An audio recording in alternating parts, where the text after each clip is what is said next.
Hello friends, मेरा नाम है आराम अंसारी और आप देख रहे हैं आपका अपना यूट्यूब चैनल एग्ज़ाम सिटी। दोस्तों, हम आज कराने वाले हैं भौतिक विज्ञान की आज ये दूसरी क्लास होगी हमारी। हम सारे चैप्टर भाई डे बाय डे लेके चल रहे हैं, ओके, जिससे कि कोई भी चैप्टर आपका छूटे ना। ये विज्ञान के क्वेश्चन आपको जो ग्रुप डी का आपका पेपर आने वाला है उसमें भी काफ़ी क्वेश्चन देखने को मिलते हैं, ओके। और ये जो आपका यूपीएसआई है और एसएससी जीडी उसमें भी दो तीन क्वेश्चन साइंस से देते हैं। चलिए फिर आज की क्लास का हम पहला क्वेश्चन करेंगे दोस्तों।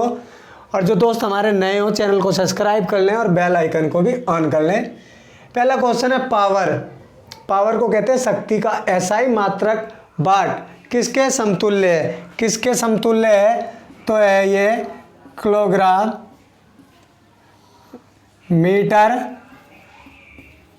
Metre second, okay. ये है इसका आंसर। चलिए दूसरा है भारहीनता की अवस्था में एक मोमबत्ती की ज्वाला का आकार कैसा रहेगा। वही रहेगा,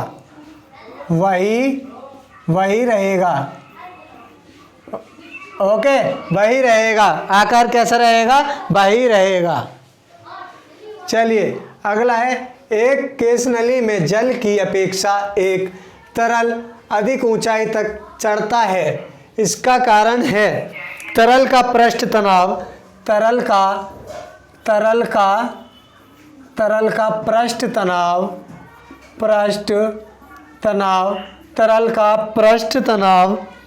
क्या है। तरल का पृष्ठ तनाव जल की अपेक्षा अधिक होता है। जल की अपेक्षा अधिक होता है, ओके। दिख रहा है इधर तक, दिख रहा है क्या आपको।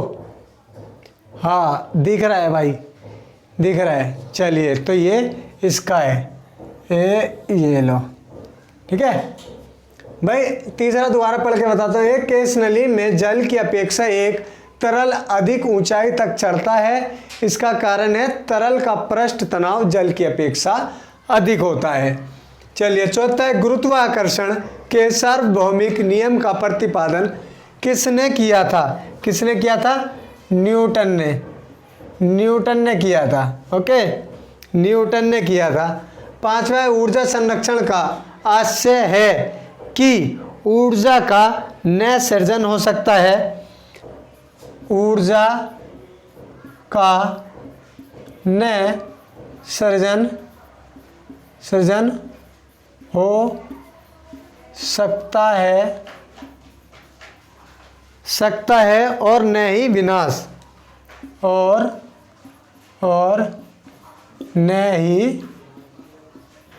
विनाश ठीक है। ऊर्जा का संरक्षण का आशय है कि ऊर्जा का न सृजन हो सकता है और न ही विनाश हो सकता है।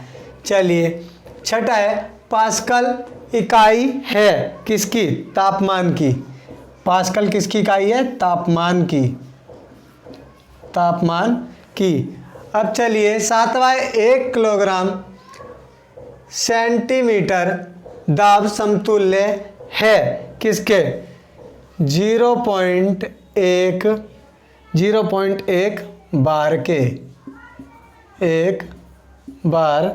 के। चलिए अब आठवां है क्यूसेक से क्या मापा जाता है। जल का बहाव। क्या। जल का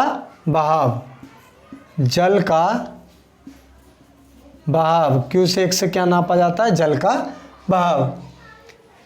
किसी पिंड का भार ध्रुवों का सर्वाधिक होता है। किसी पिंड का भार ध्रुवों का सर्वाधिक होता है।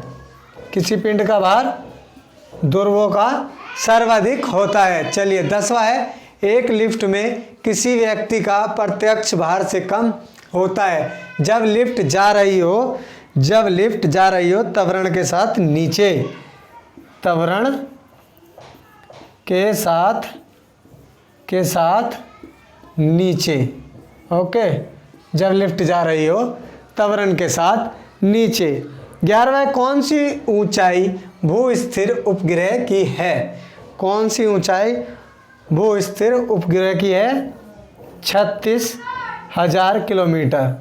36,000 किलोमीटर। ओके, चलिए। महान वैज्ञानिक आर्किमिडीज किस देश के थे? किसके थे? ग्रीस के थे। ग्रीस के थे आर्किमिडीज। चलिए। 13वां, पानी की बूंदों का तौलिया पृष्ठ पर न चिपकने का कारण है? क्या कारण है? असंजक बल का अभाव। असंजक बल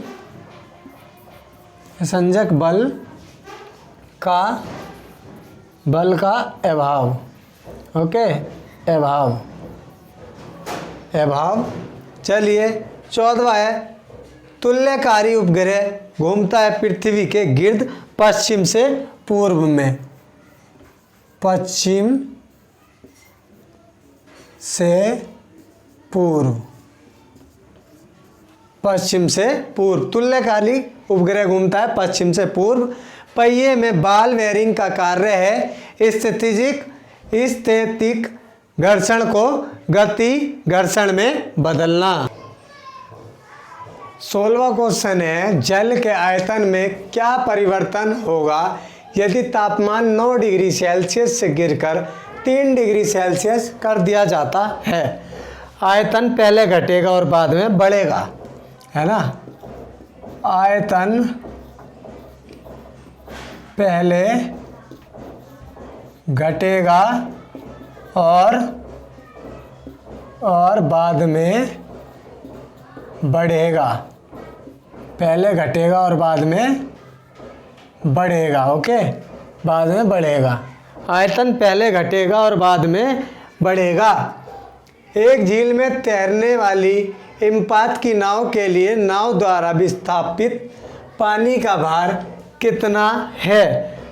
नाव के उस भाग के बराबर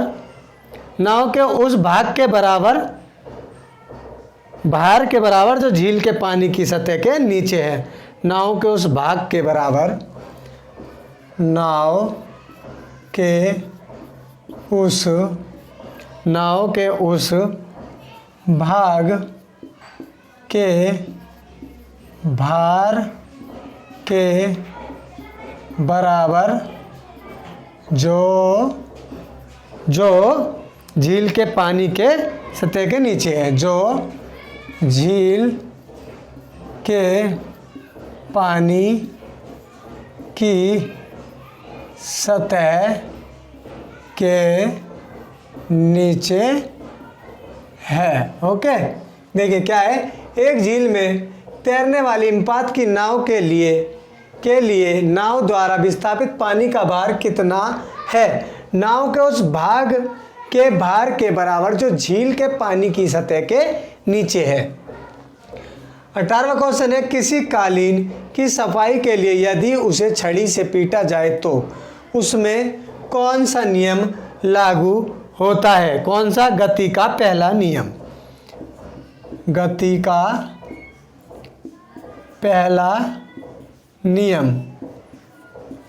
पहला नियम लागू होगा। चलिए। 19वां है, सड़क पर चलने की अपेक्षा बर्फ पर चलना कठिन क्यों है? बर्फ पर चलना कठिन क्यों है? बर्फ में सड़क की अपेक्षा घर्षण कम होता है ना। बर्फ में सड़क की अपेक्षा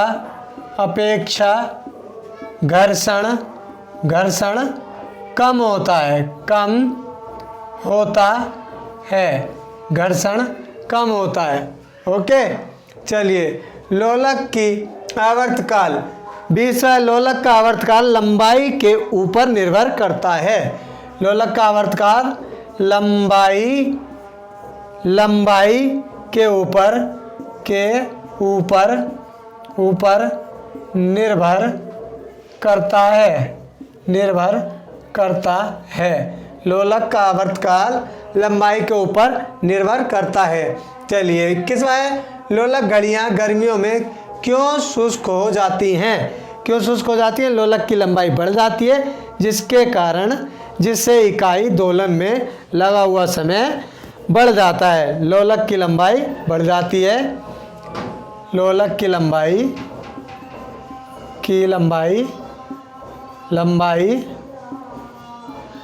बढ़ जाती है,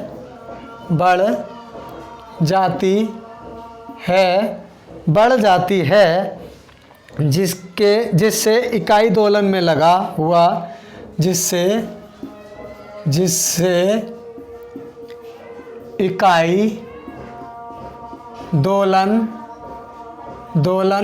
हुआ इकाई दोलन में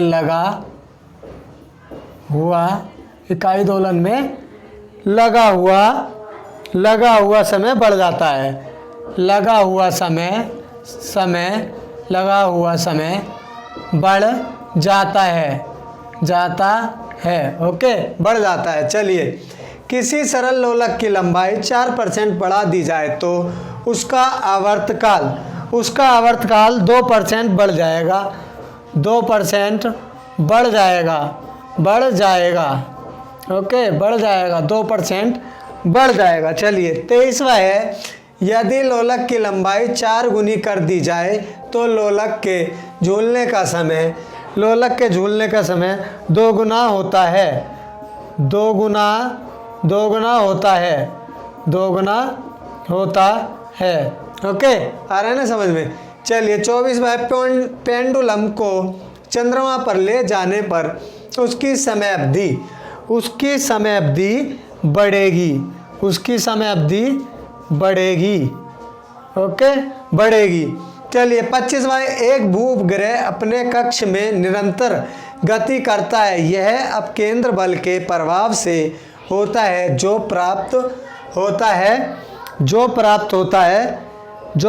होता है। चलिए, इसको ना अभी लिखवाऊंगा, इससे पहले 26वां लिख लेते हैं क्योंकि वो बड़ा है क्वेश्चन। 26वां क्या है? घड़ी के स्प्रिंग में भंडारित ऊर्जा स्थितिज ऊर्जा होती है। कौन सी होती है? स्थितिज ऊर्जा होती है। चलिए, अब लिखेंगे वो वाला, यहाँ से लिख देंगे, है ना, यहाँ से लिख देंगे, ऐसे करके कट कर लेता हूँ। एक भूपग्रह अपने कक्ष में निरंतर गति करता है। यह अपकेंद्र बल के प्रभाव से होता है, जो प्राप्त होता है पृथ्वी द्वारा उपग्रह पर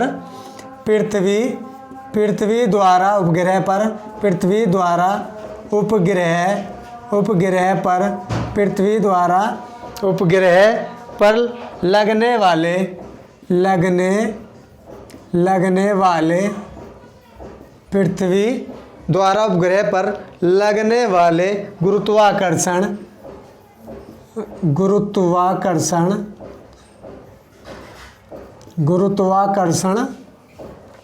गुरुत्वाकर्षण से। ओके, दिख रहा है? छोटा तो नहीं लग रहा, ज़्यादा दिख रहा है ना? हाँ, चलिए, दिख रहा है ना? इसका आंसर ये है। ओके, चलिए, 27वां, कक्षा में अंतरिक्षयान में भारीहीनता की अनुभूति का कारण है। क्या है? कक्षा में त्वरण बाहरी गुरुत्वाकर्षण, कक्षा में त्वरण बाहरी गुरुत्वाकर्षण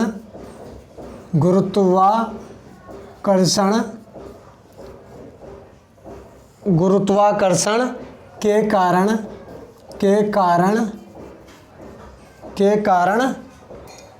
त्वरण के बराबर होता है। त्वरण के बराबर होता है। दिख रहा है यहाँ पे? होता है, ये इसका आंसर दिख रहा है। त्वरण के बराबर होता है। ओके, मैंने बता दिया है मुँह से, जो हल्का सा कम दिख रहा है। चलिए,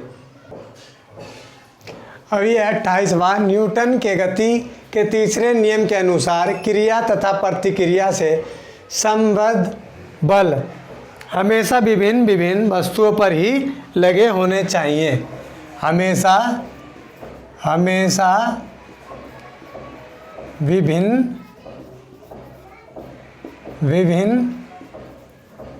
हमेशा विभिन्न वस्तुओं पर ही, अच्छा, हमेशा भिन्न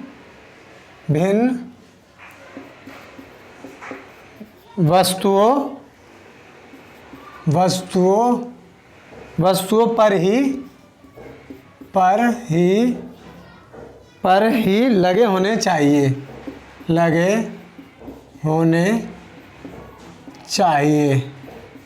क्या कह रहा है ये? न्यूटन के गति के तीसरे नियम के अनुसार क्रिया तथा प्रतिक्रिया से समृद्ध बल हमेशा भिन्न वस्तुओं पर ही लगे होने चाहिए। 29 है, प्रत्येक क्रिया के बराबर व विपरीत दिशा में एक प्रतिक्रिया होती है। यह है न्यूटन का गति विषयक तीसरा नियम। कौन सा है? न्यूटन का गति विषयक तीसरा नियम। न्यूटन का गति विषयक तीसरा नियम, तृतीय नियम। चलिए, तीसरा है, जल में तैरना न्यूटन की गति के कारण किस नियम के कारण संभव है? जल में तैरना तृतीय नियम के कारण, तृतीय नियम के कारण। ओके, तृतीय नियम के कारण। चलिए, 31वां, दलदल में फंसे व्यक्ति को लेट जाने की सलाह दी जाती है। क्यों दी जाती है? क्षेत्रफल अधिक होने से दाब कम हो जाता है। ठीक है, क्षेत्रफल अधिक होने से दाब कम हो जाता है। अगर सीधे खड़े रहेंगे तो क्षेत्रफल कम होगा और दाब ज़्यादा लगेगा, लेट जाएंगे क्षेत्रफल बड़ा हो जाएगा और दाब कम लगेगा। ठीक है, बर्फ के दो टुकड़ों को आपस में दबाने पर टुकड़े आपस में चिपक जाते हैं। क्यों चिपक जाते हैं? दाब अधिक होने से बर्फ का गलनांक घट जाता है। दाब अधिक होने से बर्फ का गलनांक घट जाता है। ओके, घट जाता है। चलिए, 33वां, पृथ्वी के गुरुत्वाकर्षण का कितना भाग चंद्रमा के गुरुत्वाकर्षण के सबसे नज़दीक है? कितना है? 1/6 भाग, 1/6 भाग। 34वां, किसी पिंड के द्रव्यमान तथा भार में अंतर होता है क्योंकि द्रव्यमान स्थिर रहता है। द्रव्यमान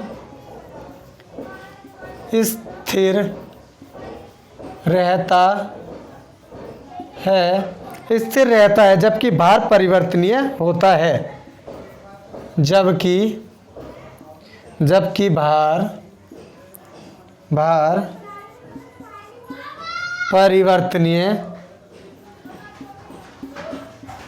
परिवर्तनीय होता है। ओके, जबकि भार परिवर्तनीय होता है। लास्ट क्वेश्चन है 35वां, किसी भी स्थित या गतिशील वस्तु की स्थिति और दिशा में जब तक कोई परिवर्तन नहीं होता, जब तक उस पर कोई ब्रह्म बल सक्रिय ना हो। यह है न्यूटन का गति विषयक प्रथम नियम। ओके, चलिए भाई, क्वेश्चन हो गए आज की क्लास के पूरे 35 क्वेश्चन आपके करवा दिए हैं, तो आपके सभी के समझ में आ गया होगा। एसएससी जीडी यूपीएसआई और रेलवे ग्रुप डी में रेलवे ग्रुप डी के तो बहुत ही मोस्ट इम्पोर्टेंट क्वेश्चन है। आप सभी इस क्लास को ज़रूर अच्छे से देख लेंगे और अच्छे से अपने नोट्स बना के तैयारी कर लेंगे। ठीक है, तो क्लास अच्छी लगी हो तो लाइक कर दें, और जो साथी नए हो वो सब्सक्राइब कर लें चैनल को और बेल आइकन को भी ऑन कर लें, जिससे कि आने वाली वीडियो सबसे पहले आप तक आ जाए। तो ठीक है, इसी तरीके से बने रहिए अपने भाई अरहम अंसारी के साथ, और अब तक के लिए इतना ही है। जय हिंद, जय भारत।